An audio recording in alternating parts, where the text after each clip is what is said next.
металлический предмет. Вы сюда. Перед началом заседания жесткий осмотр. Судебные приставы контролируют явку потерпевших, а их без малого 700. С момента трагедии прошло уже 2 года. Все это время велось следствие, и только сегодня суд начал рассматривать дело по существу. Устали, признаются пострадавшие.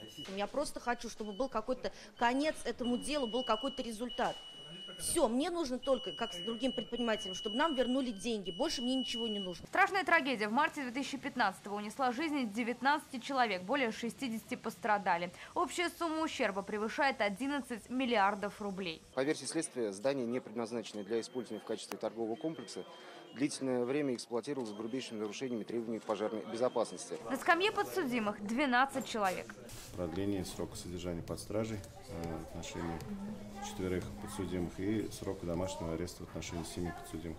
Но один из обвиняемых нарушил правила и сегодня прямо из зала суда отправился в СИЗО. А до этого суд долго не могли начать из-за того, что один из обвиняемых ходатайствовал, чтобы с ним был переводчик. Я вообще не понимаю, как человек не знает русского языка. На заседание съемочную группу не пустили. Это решение судьи. Дело рассматривает Феликс Сабитов. Что примечательно, он же оглашал приговор по делу о пожаре в Новой Туре.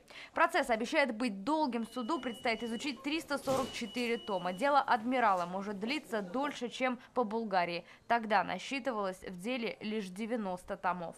Аделя Коломис, Рамзиль Гарипов, ТНВ, Казань.